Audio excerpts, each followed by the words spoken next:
Ассалаумағалейкум достар, видео артында абай ой арнасы. Бүгін сіздерге арнап SCP-3640 яғни жауызға айналған Disney кейіпкерлерін айтатын боламыз. Осы еңбекті бағалап лайк басып, арнаға тіркеліп пікір қалдыруды ұмытпаңыз. Ендеше көп созбай видеоны бастайық.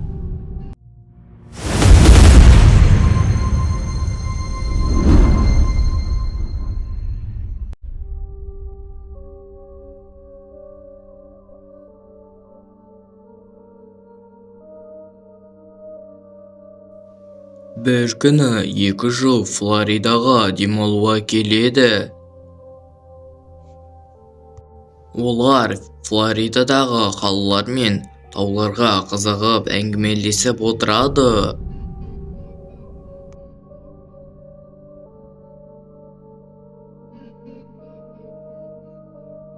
Жұптар бара жатқан жерден бір қыз көлік тоқтатады. Қасына әлгі жұптар көліктермен бірге келеді.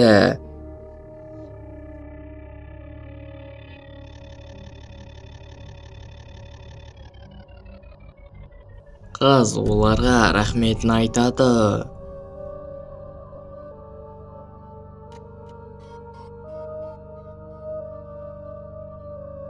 Жолда олар бір-бірімен танысып әңгіме-дүкен құрады. Оларға қыз жұптар демалып баратын аквапарктың жабықтығы туралы айтады. Оған олар әрине сенбейді. Оған дәлел ретінде әлгі қыз жаңалықты көрсетеді. Жаңалықтарда ол аквапарктың адамдар қабылдамайтыны туралы айтылады.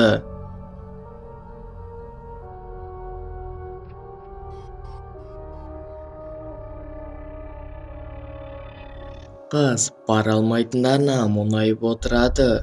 Сол кезде әлгі қыз Флоридада қызықты жер бар екендігін айтады.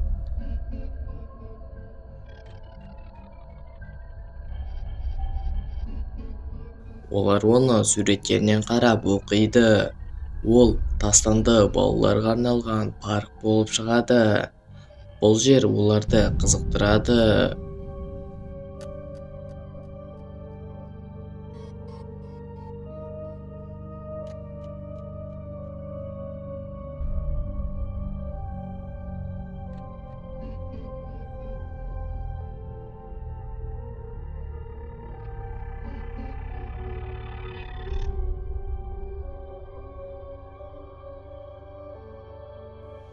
Әлгі қызды жұптар түсіріп кетеді және ол қыз оларға парктың қайда екендігіне жол көрсетеді.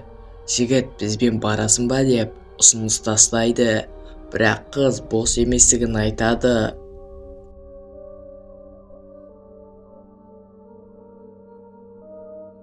Көліктегі бір қыз айтады, шынымен де жаңағы қыздың айтқаны дұрыс екен. Бұл жер тастанды, тым қорқынышты екен. Бәлкім бұл жерге келгеніміз дұрыс емес шығар деп сөзін аяқтайды. Сол кезде көлікте жүргізіп отырған қыз, мен қараңғыда жол жүргім келіп тұрған жоқ деп, ал жігіт болса, біз келіп тұрсақ, неге кірмеске деп көрсетеді.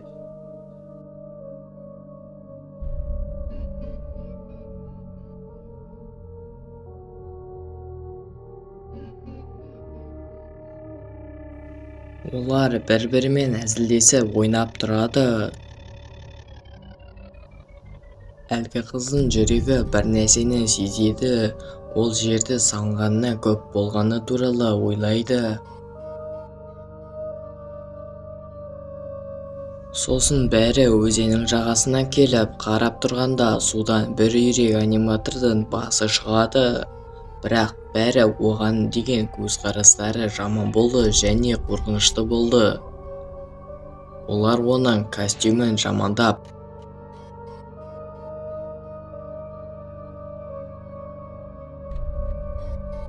бөтелке лақтырады.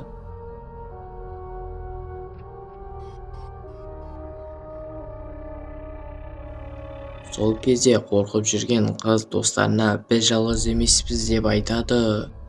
Себебі олардың артында Микки Маус мультфильміндегі кейіпкерлер тұрған еді. Сол кезде жаңағы үйрек жігіттің аяғына тап береді. Қыздар оны тартып құтқарады.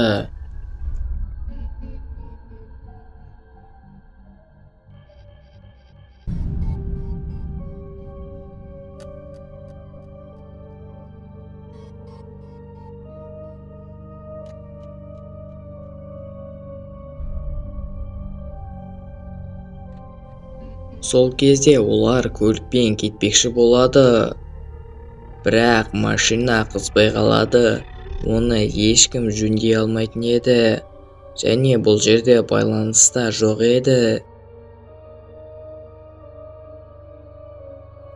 Қыз оларға уайымдамаңдар, біз қашамыз деп жаяу көпірмен кетейін деп жатқанда, құдды біреу оны әдейі құлатқандай болды.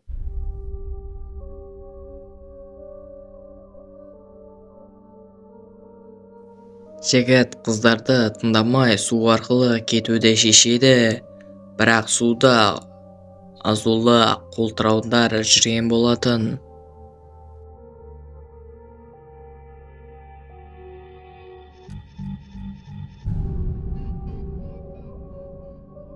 Жігіт жағаға жеткен сәтте қолтырауын оны жеп қояды.